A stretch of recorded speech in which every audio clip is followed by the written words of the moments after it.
Guys, 4:18 this afternoon. Sydney is back with us.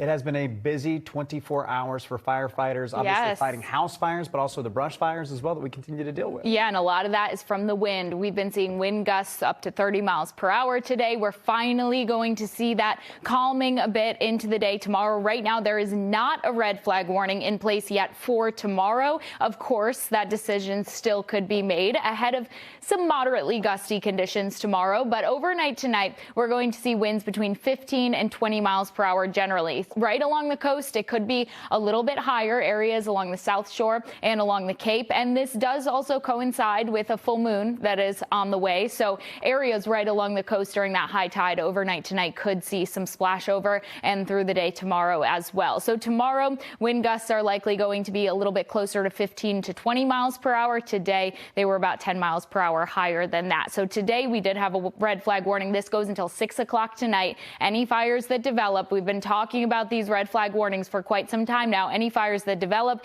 do have the potential to spread pretty quickly, and those embers can even spread and catch on some leaves that are out and about or any of the brush that is out and about. So golden hour out there right now. You can see that in the camera. Temperatures are falling to the upper 30s as we go through our next few hours. It's another chilly morning tomorrow. So this is a little bit below normal as far as these low temperatures are concerned, but we've had our time with those above normal temperatures, and the next few afternoons we're going to notice that it's going to feel a lot more like fall. So it's time to bring out the fall attire, because tomorrow morning we have temperatures that are going to be feeling like 22 degrees in Norwood. Along the coast, those feels like temperatures in the upper 20s, inland in the low 20s, even upper teens at times. So as you're waking up tomorrow, it's going to be feeling pretty cold out there, and even through our day tomorrow, we're going to be likely staying in the 40s. So just a reminder, as we've seen so many temperature swings, 52 degrees, that's our normal high temperature for this time of year. We haven't quite been there. Today was a little bit below that, but as we go through our next few days, we're going to see those temperatures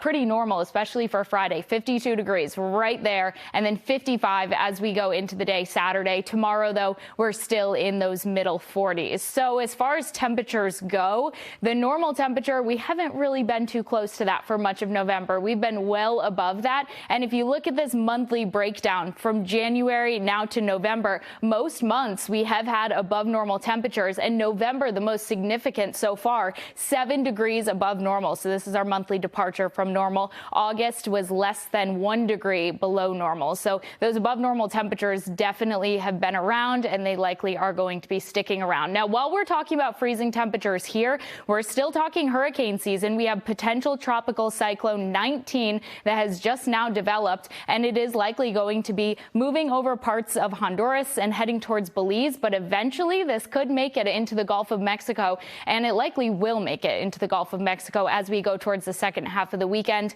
and into next week, which could then bring in that potential for areas of rain and definitely very gusty winds along the Gulf Coast. So we're watching that very closely, as it could potentially then eventually bring some type of moisture in our direction, which we really do need, but that's still pretty far out. If that does happen, it would be Thursday into Friday that we'd be keeping an eye on those rain chances. In the meantime, though, it is very dry out there. Temperatures in the middle 50s for Friday, upper 50s to low 60s through the weekend, and our best chance for some sprinkles is going to be Monday until we get to the end of next week, when we have that chance for showers coming in Thursday and Friday. Temperatures at that point will be in the low 50s, and the next few mornings are the coldest that we're going to see on the 10-day.